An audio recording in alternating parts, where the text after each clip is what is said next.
Continuamos. IAB Now 2019. Tenemos ahora un panel. Vamos a invitar a subir a Ezequiel Fonseca Sass, Senior Vice President of Engineer Business for LATAM, Brasil, Canadá and US Hispanic en Viacom.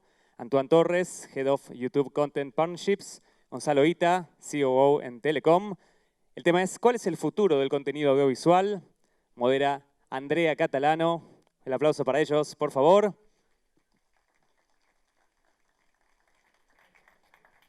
Comenzamos con el panel ¿cuál es el futuro del contenido audiovisual? No, yo me quedo en la punta. Buenas tardes, ¿cómo les va? Vamos a hablar del futuro del contenido audiovisual y por eso tenemos aquí a tres de los principales referentes del sector. Pero antes de dar comienzo a la charla, vamos a tratar de sacar una foto de cómo está el mercado hoy.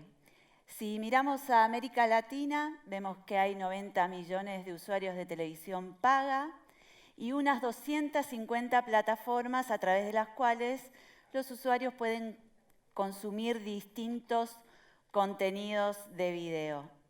Si esa foto la trasladamos a la Argentina, vamos a encontrarnos con unos 11 millones de abonados de la televisión paga y 99, tal vez 100, plataformas de video online. ¿Cómo es que estos dos mundos que hoy están conviviendo van a seguir evolucionando? El 84% de los usuarios de Internet en la Argentina, unos 35 millones de argentinos más o menos, consumimos también video por Internet. Entonces, para empezar a entender qué es lo que están haciendo los usuarios y cómo es que se reformula el negocio y la propuesta de quienes brindan esos contenidos, vamos a dar inicio a la charla con estos tres referentes. Y la primera pregunta es, ¿cómo es hoy el consumidor de todos estos contenidos que están conviviendo? ¿Quieren ustedes empezar? Como quieran. Hablamos un poco de las plataformas, después los chicos me ayudan y vamos agregando más datos. Es un consumidor que venimos hablando mucho tiempo, que quiere ver lo que quiere, cuando quiere y como quiere, ¿no? Entonces ahí juega un rol muy importante el contenido, que sigue siendo lo más importante para el cliente, y después las plataformas de distribución. Obviamente hay como dos tipos de contenido. Tenemos el contenido donde el consumidor genera o el prosumidor genera el contenido, que los chicos son más expertos en eso, y después tenemos el contenido producido profesionalmente, decimos.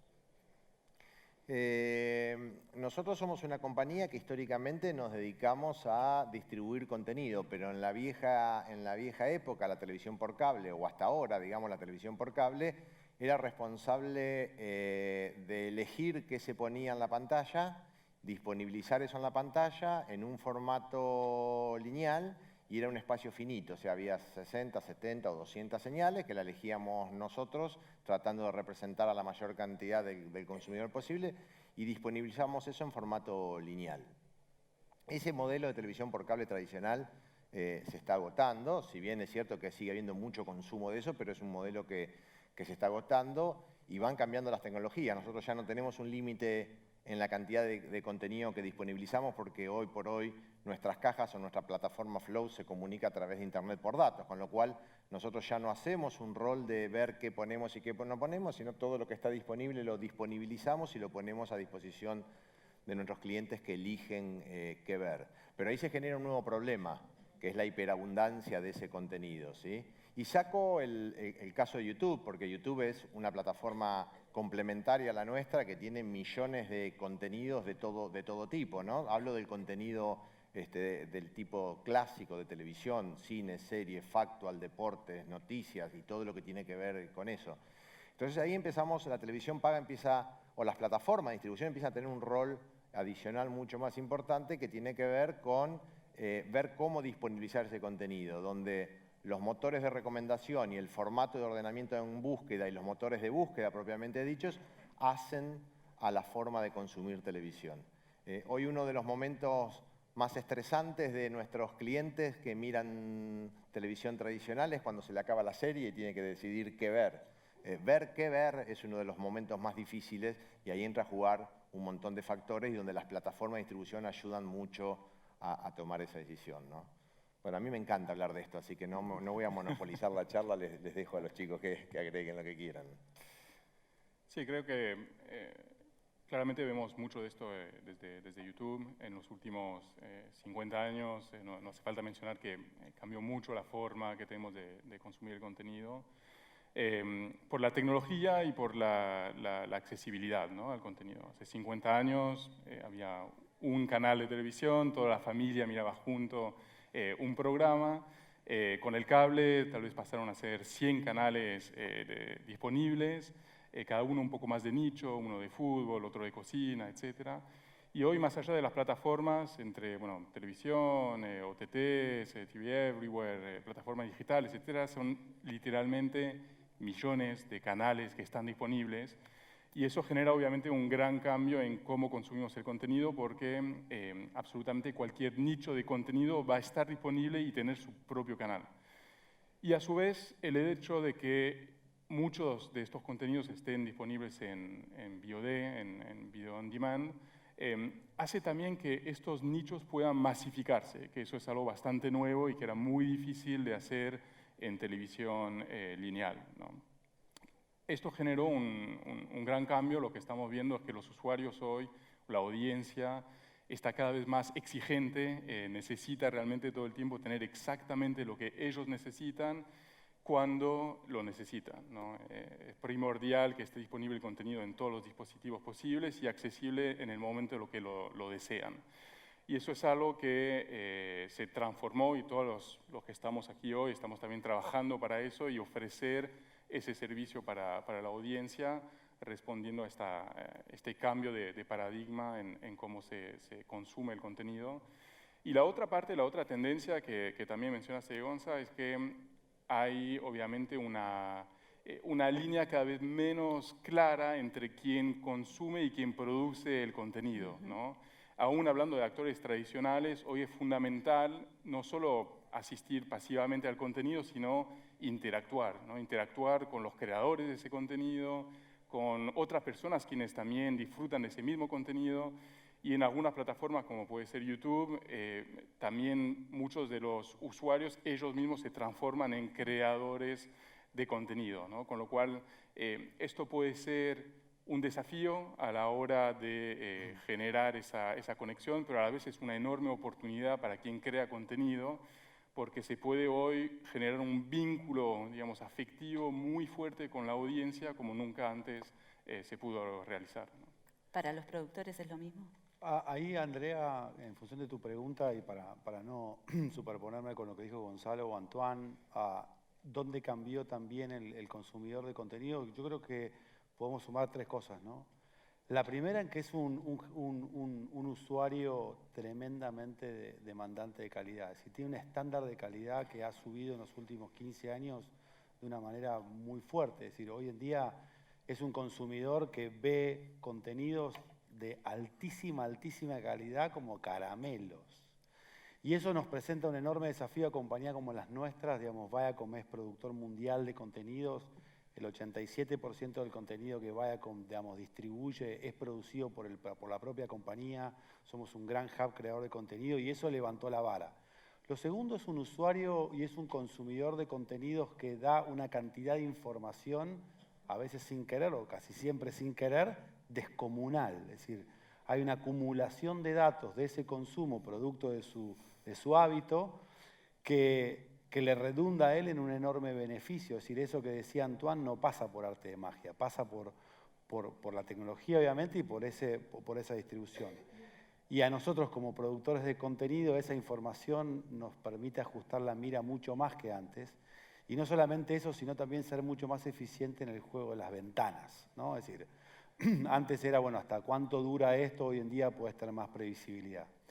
Y creo, el tercer aspecto, que es un aspecto contradictorio, es tenemos un consumidor que no sabe lo que valen las cosas todavía. Creo que hay una rotura, digamos, se rompió el precio y es un consumidor que todavía está dudando de si lo que recibe lo está pagando caro, lo está pagando barato, si hay un beneficio, y creo que esa es una disrupción que cuando vuelva al mercado de alguna manera a una estabilidad o a una propuesta de valor un poco más estable, vas a tener un consumidor que dice, esto cuesta una entrada de cine, esto cuesta ver X canales, esto cuesta ver una película, etc. Creo que él vive en sí mismo una distorsión muy grande entre lo que le cuesta alquilar una película, digamos, en un OTT o lo que le cuesta una entrada al cine, eso. Y eso también nos genera a nosotros un desafío desde el punto de vista de negocio, ¿no? Entonces, ese cambio de consumidor obviamente generó un efecto dominó en la industria desde el modelo de negocios, la manera de distribuirlo, el rol que cada uno juega y sobre todo cómo se alimenta, ¿viste? a ese animal que se construyó, ¿no? Y ese animal, en 10 años más, ¿cómo se lo imaginan que va a ser y qué desafíos les va a plantear a cada uno de ustedes? Bueno, ya, si sigo y te respondo esa pregunta, primero que no sabemos. Creo que nadie sabe, digamos, ojalá tuviéramos la respuesta de cómo va a ser exactamente en 10 años. Lo que sí sabemos que en los próximos 10 años, ahora sí nosotros somos responsables de moldear ese comportamiento. Ese consumidor va a ser en parte lo que él quiere y en parte lo que la tecnología le va a estar ofreciendo y se va a ir encontrando de alguna manera un lugar. Yo creo que hay dos tendencias que a nosotros nos encanta que estén funcionando y es, la primera, que hay una vuelta al living. Hay una vuelta al living, hay una vuelta a la pantalla grande, digamos, en YouTube se está viendo también, hay una vuelta a la idea de consumir contenido realmente en la pantalla que ese contenido merece. Y eso es algo muy interesante en la industria, tanto para básicamente los distribuidores que van a un set-top box, como para poder ver un contenido de 4K, ¿no? Y eso es una gran tendencia que creo que va a profundizar, va a ser cada vez más calidad y cada vez más. Y creo que la segunda tendencia tiene que ver con el formato, ¿no? Y tiene que ver básicamente con los formatos en cómo esos contenidos se consumen y de alguna manera la amplitud de los formatos que van a existir en eso. Van a empezar a haber nuevos formatos de innovación y eso va a abrir un abanico enorme de experiencias al consumidor. Ya no va a ser solamente un producto que va del cine al VHS, al VHS a la televisión paga y de la televisión paga la televisión abierta en la ventana clásica. Va a haber muchas experiencias distintas de contenido y las compañías se están preparando para hacerlo, ¿no? Yo creo que hay, retomando el tema de los formatos que decís, y estuve estudiando algunos números de Flow porque está bueno ver más allá de lo que pensamos, lo que pasa en realidad. Y nosotros empezamos a jugar con los formatos, entendiendo que el cliente quiere ver en pantallas chicas también, en el celular, en la calle, fuera de la casa, que el tiempo que tenemos para ver un video está fraccionado. Cada vez gastamos más tiempo viendo streaming de video, pero en unidades de tiempo más chiquitas, ¿no? Entonces ahí empieza esta duda de los formatos. ¿Cómo hago para poner una serie de 45 minutos el capítulo si el cliente ve en unidades de tiempo más chiquitas? Y empezamos a jugar con eso. Y la verdad que, y ahora les cuento alguna anécdota, pero nos dimos cuenta que lo que sigue importando es la calidad del contenido. El formato no pesa por sobre la calidad del contenido. Hicimos, por ejemplo, recientemente estrenamos Chueco en Línea, que intentó ser con Adrián Suárez, o intenta ser con Adrián Suárez, un formato de 10 minutos que va contando la trastienda de los programas que tenemos. Pensando que eso iba a tener alta visibilidad en móviles y baja visibilidad en la pantalla grande. Y también lanzamos una de nuestras mejores coproducciones desde el punto de vista de views, que fue El Tigre Verón, que la imaginábamos al revés, alta visibilidad en pantalla grande y poca visibilidad en móviles. Y no pasa eso. O sea, el 25% de los views del Tigre Verón, que es la coproducción de más views que hicimos, se está viendo en celulares. Y cada capítulo tiene 3 entradas promedio, quiere decir que lo están viendo fraccionado en el tiempo, entrando, viendo 10-15 minutos, viendo 10-15 minutos, viendo 10-15 minutos.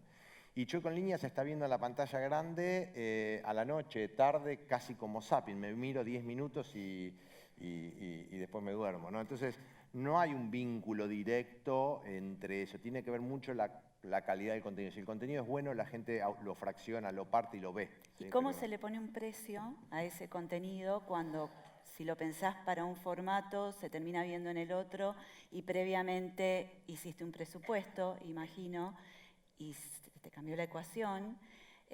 ¿Cómo van manejando sostener esa producción cuando esa audiencia, ese espectador, te va cambiando la previsión que vos tenías? Hago cortito en nuestro caso, porque cada caso es distinto, los casos de monetización de esto, pero para nosotros hoy estamos haciendo un esfuerzo muy grande en la adquisición de contenido y produciendo contenido que tiene que ver con revertir la curva clásica de la televisión por cable. Si nosotros medimos el value de la televisión por cable, que es lo que el cliente paga por lo que obtiene, hace 10 años viene cayendo. Entonces, hoy no estamos viendo en el mundo un fenómeno de cord cutter fuerte, pero si ese value sigue cayendo, lo vamos a ver. Entonces, nuestra inversión en contenido tiene que ver con levantar ese value y sostener a nuestra industria, que no es el mismo caso de quien monetiza por publicidad, freemium o premium o los distintos modelos que tenemos, ¿no? Sí, volviendo un poco a la pregunta inicial de, bueno, en los próximos 10 años, obviamente es muy difícil predecir, pero yo estoy bastante de acuerdo en decir que muchas de las innovaciones posiblemente pasen por el lado del modelo de negocios, ¿no? Que se está todavía como transformando. Y desde YouTube, bueno, como todo el mundo sabe, el modelo de negocio principal es la publicidad, ¿no? Quien soporte la creación de contenido en la plataforma. Todos los ingresos que se generan a través de la plataforma los compartimos y la mayoría va a quien crea y distribuye el contenido. Pero estamos tratando siempre de innovar ahí también. Recientemente lanzamos una oferta de suscripción también para quien no quiere ver publicidad. Estamos haciendo experimentaciones de monetización alternativa en el caso de transmisiones en vivo. Y todo el tiempo generando modelos alternativos para dar una propuesta de valor, digamos, para nuestros socios de contenido, bueno, como pueden ser ustedes también, porque entendemos que ese es el desafío principal hoy, ¿no? Y sí hay un cambio en cómo la audiencia percibe ese valor y vemos que sí, en algunos casos está dispuesta a pagar una suscripción por determinado contenido, etcétera, cuando hace unos 10 años, sobre todo en Internet, a veces era muy difícil, ¿no?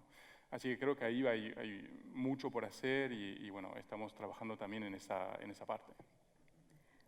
¿Cuántas suscripciones puede sostener un usuario cuando hoy tiene, en líneas generales, su abono de televisión paga o su abono de Internet obligatoriamente, con las distintas opciones de OTT? ¿Cuántos podría el bolsillo de un usuario contratar?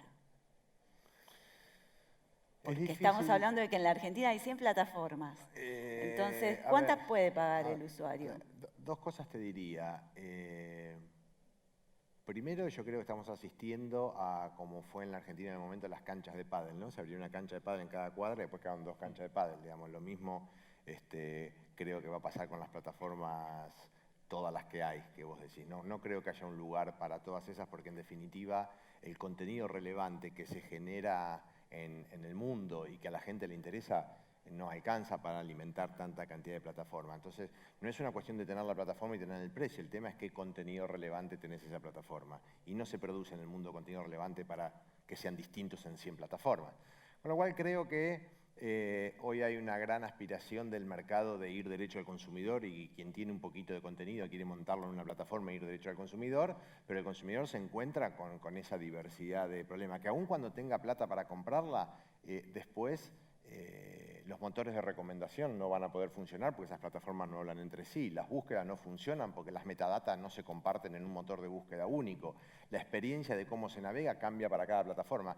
Eso transforma al consumidor en una situación de caos que termina abandonándolo. Entonces, yo creo que tenemos que ser muy cuidadosos en el ecosistema que creamos para contener todas esas plataformas. Flowboy, nosotros nos gusta decir en la interna que queremos ser el shopping del entretenimiento, digamos. Tenemos nuestro contenido y tenemos también el contenido de YouTube, tenemos el contenido de Netflix, tenemos el contenido de Viacom, de todos los que producen, y todo lo que sea contenido relevante queremos tenerlo dentro de la plataforma para darle al cliente la posibilidad de tener integrado un motor de recomendación, motores de búsqueda con metadata integrada, única interfaz de usuario con experiencia. Y creo que, si bien el contenido sigue siendo el rey, si no ordenamos el ecosistema de consumo de ese contenido, eso va a traer un problema a futuro.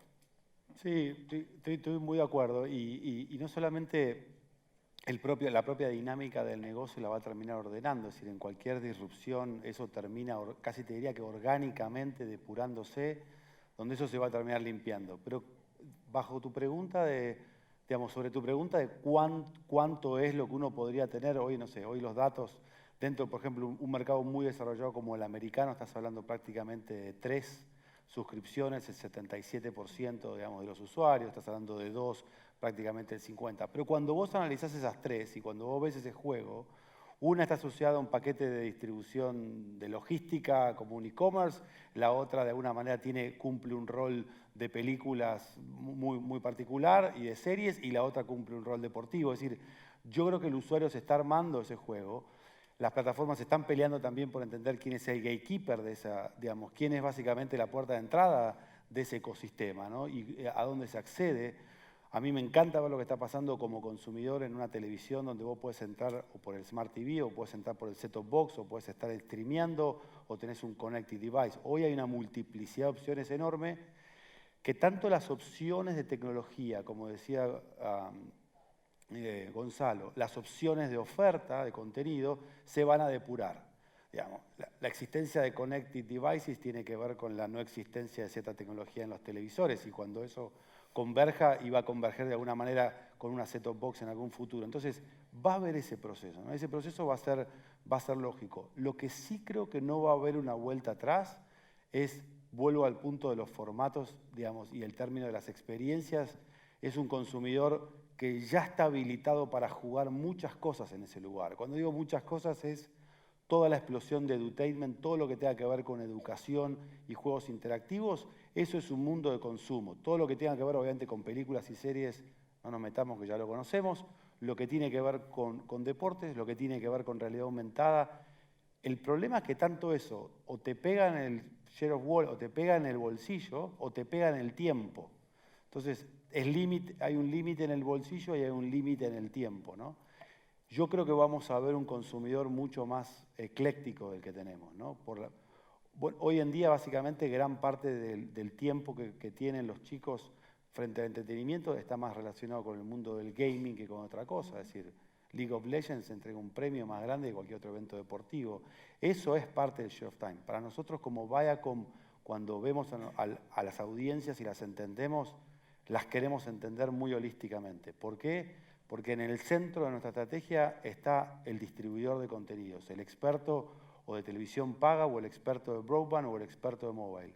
Producimos contenidos en torno a ese ecosistema para alimentar esa oferta, ¿no? Ese shopping, como decía Gonzalo. Tenemos en el tope de la pirámide un Noggin, un Paramount Plus, que son plataformas de suscripción que viven dentro de ese ecosistema de set-top box o ecosistemas móviles, y estamos de alguna manera lanzando Pluto ahora en el primer Q del 2020, que es una plataforma de video basado en publicidad, que también va a vivir en ese ecosistema. Porque en definitiva, vuelvo a decir, es un centro de entretenimiento que va a gobernar un player, que lo va a gobernar una compañía de telecomunicaciones, una compañía de broadband, una compañía de pay TV, y nosotros generando experiencias y generando contenido. Contenido de calidad y formatos innovadores. Muchas veces nos pasa de que también necesitamos que esa innovación se adelante un poco para que esos formatos innovadores también empiecen a ser rentables. Hoy en día te diría que virtual reality es prácticamente un lujo, no le puedes encontrar un repago a esa inversión, ¿no? Pero en algún momento, cuando esa tecnología se abarate, eso va a ser parte del día a día de esas plataformas. Estaban hablando de formatos. ¿El futuro va a pasar más por el video corto o por esta vuelta a la pantalla, o definitivamente va a ser un mix? ¿Y quién va a sostener todo eso? ¿Solo la publicidad, las productoras? Bueno, de nuestro lado, y bueno, perdón por interrumpirte, es interesante porque YouTube tal vez se perciba como una plataforma de videos cortos antes que nada, y la verdad es que vemos muchas tendencias distintas y simultáneamente, ¿no? Y eso tiene que ver con que existen muchos contenidos distintos en la plataforma, o en general existen muchos contenidos distintos que van a ser útiles en distintos momentos del día, ¿no?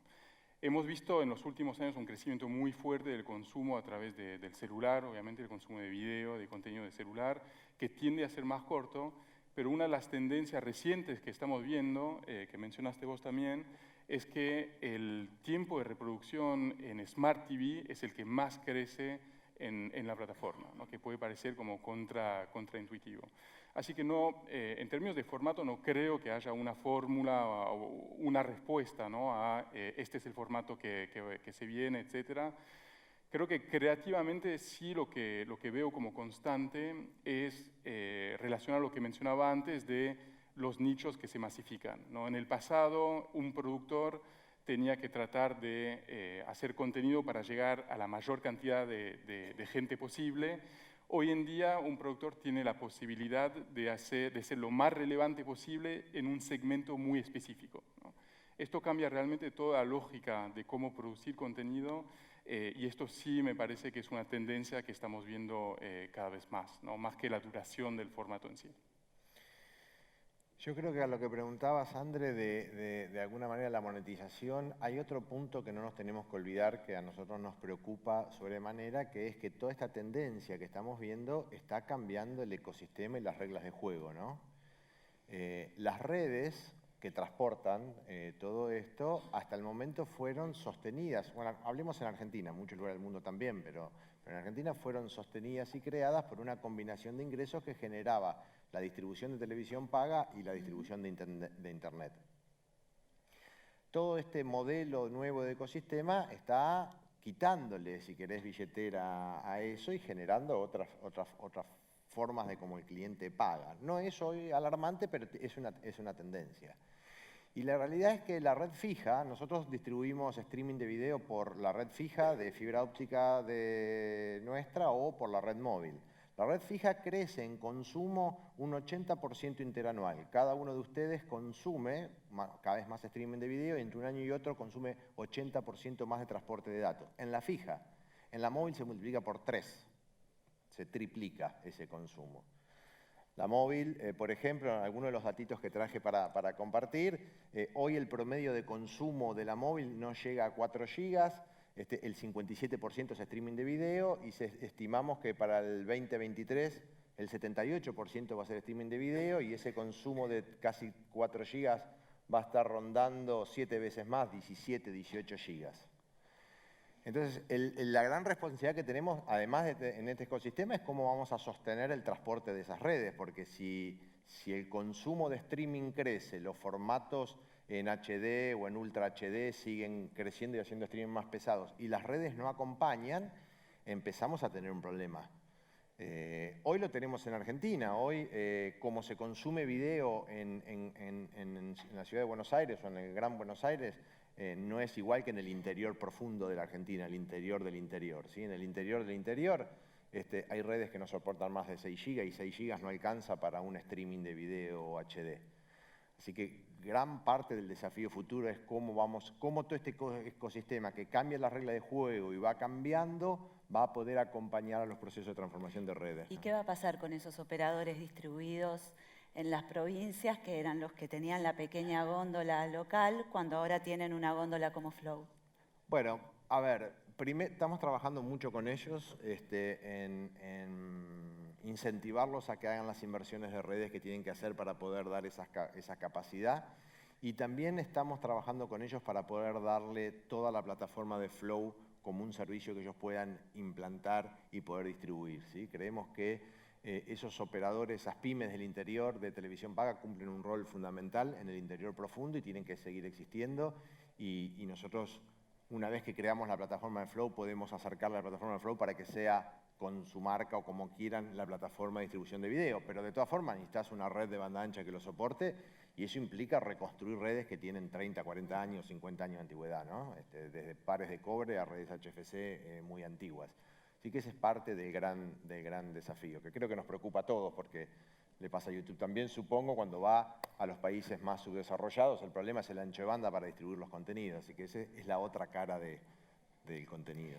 Y si es cierto que en este nuevo esquema el usuario va a tener el poder de dar de alta y de baja distintos servicios, ¿qué estrategias imaginan que van a ir implementando los productores de contenido con sus propias plataformas para evitar que esta desconexión sea tan rápida y les impida de alguna manera cerrar ese círculo de negocios que necesitan para sostener todo lo que producen y lo que crean y lo que van distribuyendo? Mira, en nuestro caso, nosotros primero y principal, digamos, lo que son los precios de los productos, nosotros los establecemos con los distribuidores. Es decir, nos sentamos con ellos son los que saben, digamos, de alguna manera la sensibilidad de su público, de sus clientes, ¿no? O sea, que eso no cambió. Para entender. Entonces, conectando esto con las últimas dos preguntas en los próximos años y en eso, yo creo que hay dos de respuestas que surgieron acá que se conectan. Uno es cómo se va a desarrollar esa tecnología, ¿no? Es decir, entonces, la velocidad del desarrollo tecnológico va a ser directamente proporcional a cuánto te animás vos a forzar tu modelo de negocio. Es decir, hoy gran parte de los acuerdos que hay, de las combinaciones, digamos, de acuerdos comerciales tienen que ver muchas veces no por la voluntad de las partes de negociar así, sino porque es lo que se puede en el estado actual de la tecnología. Y la tecnología en dos aspectos. Lo que recién se mencionaba de la capacidad, digamos, de ancho de banda que vos podés tener tanto en fija como en móvil, y también de la estandarización tecnológica. Piensen que hoy para una compañía, cuando vos le decís que tiene que distribuir en Latinoamérica, estás hablando más de 16 plataformas distintas, cada una con sus lenguajes, cada una con sus modelos, cada una con sus códigos. No hay una sola estandarización, cada operador tiene su propia set-top box. Roku es una cosa, Fire, digamos, de Amazon es otra cosa, digamos, una aplicación de Android, una de iOS, digamos, los Smart TVs. Entonces, yo creo que en esos años que vos estás hablando va a haber, obviamente, una aceleración enorme de la tecnología. Como decía Gonzalo, decías que alguien la paga, porque alguien la tiene que pagar. Y segundo, una homologación de alguna manera de plataformas. Si eso ocurre rápido, a vos te va a permitir tener modelos de negocios muchísimo más flexibles. Y eso uniéndolo con tu última pregunta, yo creo que tiene que ver básicamente con métodos de pago flexibles que el usuario va a tener. Seguramente una o dos suscripciones fijas que son recurrentes y eso tiene un lifetime value enorme o largo, y después va a entrar y salir según la comodidad. El problema de hoy entrar y salir no es del usuario, es de la plataforma de pago. Es incomodísimo entrar y salir. En la medida que eso no sea incomodísimo y eso fluya y le reditúe a todo el mundo, ese microconsumo que estás diciendo, donde todo el mundo se suscribe a Hulu para ver la noche de los Oscars en Estados Unidos y el lunes a la mañana el 90% se suscribe, no es un problema del consumidor, el consumidor es claro en su pacto, el problema básicamente es de la tecnología y cómo se le ofrece eso. Entonces, en esos 10 años que vos marcabas, que me parecen súper interesantes, va a ser una combinación de elementos donde, te decía, el usuario está atado de manos, el productor de contenidos está viendo cómo evolucionan los demás, los distribuidores están viendo cómo evolucionamos nosotros en términos de precio, de costo. Me parece que es el mejor momento de la industria, nunca hubo un momento así, me parece que se están poniendo las cartas sobre la mesa, es súper apasionante ver ese juego, pero insisto, ya ves un poco la punta del iceberg, porque te la marca el consumo. No va a volver a pasar de que el consumidor vuelva a ver solo cine, solo un formato, en la luna, ¿viste? Y arriba de no sé, no es que va a haber una hipersofisticación del principio, ya está lo que pasó. Ya hay corto, hay largo, hay barato, hay gratis, hay regalado, hay permanente, hay interactivo, hay lo que sea. El problema básicamente es que en la disrupción tenés demasiados factores que no se alinean al mismo tiempo. Y hay que acostumbrarse, como decís, que la migración entre una plataforma OTT y otra se va a producir, como decías, cada vez con más velocidad. Hoy vemos como plataformas clásicas de las que distribuimos OTT, cuando tienen un tanque, la variación entre cuando la serie tanque está viva y cuando la serie tanque se termina, hay fluctuación de suscripción de 20%, digamos, no son fluctuaciones menores. Y como decís, si cada vez le hacemos más fácil entrar y salir, que creo que es lo que tenemos que hacer, porque quien tiene una mala experiencia para salir nunca más vuelve a entrar, aunque haya un contenido relevante. Si te hago fácil entrar y salir, cuando hay un contenido relevante es más fácil que vuelvas. Eso va a generar mucha fluctuación. Entonces, cuando nace una plataforma OTT nueva, yo le digo, bueno, ¿qué catálogo tenés? ¿Qué tanques tenés? ¿Y qué tasa de refresh tenés? Porque es all you can eat. Entran y consumen a gran velocidad todo lo que hay. Si vos no retroalimentás con tanque, con buen contenido, con una tasa de refresh alta, la huida de esa plataforma es tremenda. Por eso es importante la calidad del contenido en forma constante, ¿no? Esto hace, creo que hoy en día probablemente sea el mejor momento para un productor de contenido, ¿no? Porque hay un montón de opciones, todo el ecosistema está realmente desarrollándose, es un muy buen momento para producir contenido. Para distribuir como plataforma hay desafíos definitivamente porque hay muchos actores nuevos que están entrando, etcétera. Y ahí es donde, bueno, en los próximos 10 años vamos a ver cuál es el modelo que mejor funciona, pero claramente sabemos que una de las claves es tener esa como diversidad de contenido, poder tener personalizado, digamos, para cada usuario el mejor contenido, y eso necesita mucha tecnología también detrás, además de la misma variedad del contenido que se ofrece, ¿no? No hemos mencionado a Netflix y Netflix ha sido el factor disruptor, lo saben todos. Flow decidió incorporar a Netflix en su plataforma y lo tiene en el botoncito del control remoto, y está YouTube en otros control remotos también. ¿Van a pelear las productoras de contenido con sus propios OTT también por tener un botón en ese control remoto desde el lugar de ustedes y desde su lugar? ¿A quién le van a dar permiso para entrar en el control remoto? Aunque no lo crean, nosotros tardamos en incorporar Netflix a la caja y el botón del control remoto fue el motivo de disputa. No lo pongo, si no lo pones no te dejo estar, y discutimos un montón de tiempo por ese tema. Yo creo que es una discusión vieja, primero porque no imagino un control remoto que sea una zapatilla de botones, ¿no? Para cada uno, porque van a estar todos en Flow y una zapatilla de botones no es práctico. Y segundo, porque el control remoto se va a reemplazar a toda velocidad por la interfaz de voz. Entonces, la gente no va a entrar a ver apretando un botón del control remoto. La gente va a decir, quiero ver tal cosa. Porque la gente todavía va a ver Netflix, mucha gente, porque Netflix fue el número 1 y el primero y demás. Pero lo que está pasando es que la gente va a buscar el contenido y a veces no sabe de quién es. Entonces, cuando entre va a decir, quiero ver tal cosa, y el motor de búsqueda va a reconocer la voz y le va a traer esa cosa. Entonces, el control remoto va a pasar a un segundo plano. Nosotros le preguntábamos a nuestros consumidores de Flow, que tienen contenido de YouTube, tienen contenido de Viacom, tienen contenido de todo lo que se produce, bueno, cuando elegiste lo que elegiste ver la última semana, ¿por qué elegiste ver eso y no otra cosa? Y el 67% de esos clientes dice que eligió ver eso por una recomendación de amigo o por lo que escuchó en las redes sociales. Lo que participa la comunicación tradicional para elegir un contenido, lo que participa el propio motor de recomendación de la plataforma, es una parte menor. Entonces, de repente se acabó mi serie y yo, como sé que te gusta lo mismo, vos me decís, yo estoy viendo esto y me encanta, y vas a agarrar el control remoto y decís, quiero ver eso, y el televisor va a traer ese contenido. Así que el control remoto va a ser una cuestión de la generación X nada más. Sí, el tema de control por voz va a ser una de las tecnologías, digamos, que va a cambiar bastante el modo en que consumimos. Eso ya está pasando en algunos mercados muy consolidados. Nosotros como productores del contenido, el mayor problema que tenemos con la distribución de voz es un problema semántico con las marcas, ¿no? Entonces, históricamente nosotros estábamos asociados a un montón de contenidos a Paramount, o un montón de contenidos a Nickelodeon, o a Comedy Central, o a MTV, o a Telefe. Como decía Gonzalo, la gente va y busca el IP, digamos, busca el programa, no busca por marca. Lo mismo le está pasando a las compañías de news.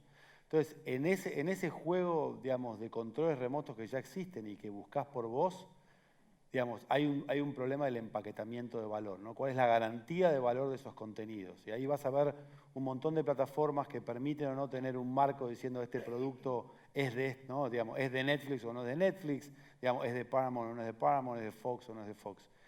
Y eso, cuando lo ves, es espectacular como consumidor. Para el consumidor, lo que te decía, si vos podés entrar, buscar y salir rápido, pero si entras y te pide la autenticación y dónde está el user y dónde está el password, pero no, la otra aplicación es gratis, esta es paga, esta es por 30 días, esta es anual. Entonces yo creo que el tema del acceso, el entrar y salir del contenido es un problema tecnológico, no es un problema de la persona. Nosotros ya como usuarios estamos acostumbrados. Ahora bien, esos problemas tecnológicos tienen repercusiones, como te digo, desde lo financiero, obviamente desde el punto de vista de lo económico, sobre todo del modelo de negocios y sobre todo de las marcas, ¿no? Creo que hay un enorme desafío en las compañías productoras de medios del rol que van a tener sus marcas. Por suerte en Viacom tenemos marcas que no son agregadoras de contenido, son marcas con voz. Digo, antes de ayer fue los VMAs de MTV, todo el mundo hablando de eso y estás hablando de un evento en vivo, no estás hablando simplemente de eso. Pero esa tecnología va a generar enormes cambios. Queda un minuto y la pregunta tiene que ver con las redes sociales. ¿Cuánto la red social, cualquiera, motoriza un mayor consumo de contenidos por la experiencia que han tenido hasta ahora? Si es que ocurre, no sé. Sí, claramente ocurre. La red social motoriza tremendamente. En la experiencia del Tigre Verón, que es la historia de un sindicalista, generó hecho de opinión pública de algún sindicalista, eso hizo que explotara la red social y los views del Tigre Verón se multiplicaron por 5 de un día para otro. Es uno de los éxitos más grandes porque la red social se ocupó de hacer la publicidad. Quizás con toda la publicidad tradicional del mundo no hubiéramos posicionado a esa producción en esos niveles. Con lo cual, creo que claramente cuando la red social es interpelada por algún tema de ficción o de contenido, el impacto que tiene la viralización es total. Sí, yo diría tal vez que más allá de la red social en sí y de la viralización de algunos temas, la parte social del consumo sí es fundamental, ¿no? Y es lo que siempre tratamos, a partir de YouTube, obviamente, de incorporar es esa interactividad entre los mismos usuarios, con los creadores, etc. Y eso es fundamental. Hoy la audiencia no quiere simplemente consumir contenido, quiere realmente tener esa interacción y la parte social permite hacerlo, sea en las redes o directamente incorporado en muchas de las plataformas como es YouTube, ¿no? Es una parte importantísima. No, estás hablando de los medios. Esos son los medios de hoy, digamos. Si estás ahí y encima estás muy fuerte, obviamente eso moviliza, ¿no? Al principio cuando te escuché la pregunta pensé que hablaba más de un tuning, ¿no? Digamos, de la idea de hacer algo Creo que las redes sociales no cumplieron las expectativas que nosotros teníamos para el second screen, como el tema del real time de verdad. Creo que la fantasía de cierto marketero, o de marketer, de estar pasando gente de una pantalla a la otra, es algo complejo y hasta te diría que inverosímil en muchos casos. Entonces, no lo creo en las redes sociales para hacer tuning o para hacer realmente algo en real time. Definitivamente que para crear awareness o para crear conocimiento detrás de cosas puede ser espectacular para lo bueno y para lo malo. Así que sí. Bien. Bueno, muchísimas gracias Ezequiel Fonseca Sass, Antoine Torres, Gonzalo Ita. Muchísimas gracias a ustedes por habernos acompañado. Gracias. Seguimos con la jornada de hoy.